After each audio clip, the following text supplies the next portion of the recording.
Jordan came into the student health center as he wasn't feeling well. After Jordan completed the background information form, the nurse noticed concerns and the need for further education in relation to his alcohol consumption. All right, Jordan, if you want to come on back. If you want to have a seat right here for me. I think I'm supposed to give this to you. All right, thank you. Well, I'm Melissa. I'm going to be doing your assessment today. Very nice to meet you. I understand you aren't feeling well today. Why don't you start off by just telling me how you've been feeling, what kind of signs and symptoms you've been experiencing? I haven't had much of an appetite. My energy level's been kind of down. I don't sleep very good anymore. Feel kind of shaky throughout the day, and I have a constant upset stomach. Okay. How long have you been feeling this way, and have there been any changes in your life lately? No big changes that I could think of. I've been feeling this way for a while, probably a couple months.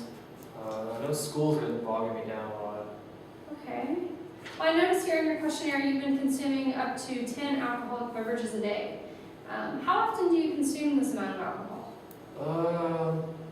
Probably 4 or 5 times a week, I'd say. Okay. In those 4 to 5 times, how many alcoholic beverages do you feel like you consume each time?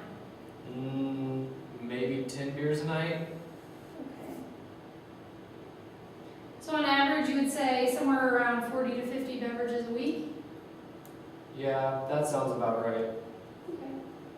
Well, Jordan, when you're drinking, do you find yourself drinking more than you've intended? Yeah, I probably drink more than I should. Well, in the past 12 months, have you been intoxicated to where you feel like you may be putting others at risk or yourself, whether you're driving or partaking in any other activities? I did just get an MIP. Okay. Well, I also noticed, according to your questionnaire, you marked no for smoking and no for illegal substances. Is this correct? Yeah, that's right. Okay, great. All right, well, based off your screening and responses and the information I've gotten, would it be okay if we discussed further your drinking habits? Yeah, I think that's okay. All right. Well, your alcohol use is above safe limits, and I'm a little concerned about how that's going to affect your health. I would like you to consider maybe cutting back on your alcohol use. And due to the fact that you are underage, refraining from any alcohol consumption is obviously the best option. However, if you do continue to drink, know that the safe limits are 2 drinks a day or 14 drinks a week. What are your thoughts in regards to this? I don't know, that doesn't seem very realistic to me. Well, if you wouldn't mind, I'd like you to look at this readiness ruler. We have a scale from 0 to 10. If you wouldn't mind, tell me where you are on this scale in regards to readiness to change. I don't know, I'd probably say about a 1. Okay.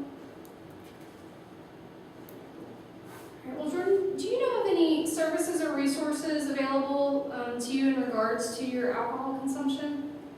Well, I've heard about some AA meeting, but I don't think I need that. All right, well, there is that, but there is also peer counseling, there's student therapy opportunities, and also I do have here a list of numbers. If you don't want to talk to anyone in person, you can give them a call and they'd be happy to chat with you as well. Do you have any alternate activities that you could do in place of drinking? I like to play basketball, and I like to lift weights too. Okay. Well, those sound like good activities. You sound like quite the athlete. Do you know that another option would be maybe to have a buddy that you can call when you do have the urge to drink, maybe play basketball or lift weights? All right, let's go to a different topic here. Can you tell me what kind of pros and cons you feel like there are to drinking? It helps me to be more social. A lot of my friends drink, and it's fun. Okay. Well, I understand drinking may be appealing, but what do you feel like some of the cons may be? Well, I do get hungover a lot, and it makes me feel bad, but I did get my MIP, so I guess that's probably a con too. All right, well, if I understand you correctly, you feel that alcohol helps you remain social, and you have a good time. However, it does prevent you from going to class, and causes you to have hangovers due to overconsumption, and then most recently your legal issues. Is that correct? That sounds about right. Okay.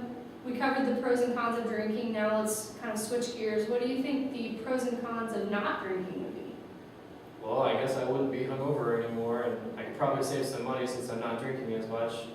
I guess the con would be I would probably lose some of my friends that drink a lot, so I'd be bored and probably wouldn't have a social life anymore. Okay. Well, Jordan, do you know of any of the health risks associated with drinking? No, not really. Okay. Well, if you want to take a look at the board over to my side, one of the major health risks is compromising your liver and its normal function, leading to cirrhosis. It can negatively affect your judgment. It can lead to cancer, health problems, or heart problems, and increase your risk for depression. It is one of the leading causes of preventable death worldwide. Oh, really? All that stuff? Yeah, after looking at that, do you feel like potentially cutting back your intake to possibly 2 to 3 days a week is an attainable goal for you? And if so, how confident are you that you can make that change? I don't know. It'd be pretty hard to do that, but I mean, I guess I could try. Okay. Well, based off our discussion, let's revisit this scale, the readiness scale. Earlier you said you were about a 1. Where do you feel you are in your ability to change, or your want to change now? I don't know, maybe a 4 or a 5 now. Okay, good. All right, well, Jordan, how would you feel about potentially setting up a follow-up appointment, maybe in 4 weeks or so a month, and we can discuss your progress and any questions or thoughts you may have? I don't know, that sounds like that'd be fine. Okay. Well, thank you for coming in today. Know that if you have any questions, we're here for you. We're also here to help if you have any concerns. All right, thanks a lot. You're welcome. After our initial interventional meeting, Jordan felt confident in his ability to address his drinking issue and set up his follow-up appointment for 4 weeks later. Jordan started at pre-contemplation at the beginning of the meeting and ended at contemplation, as evidenced by movement on the readiness scale from 1 to 4 or 5.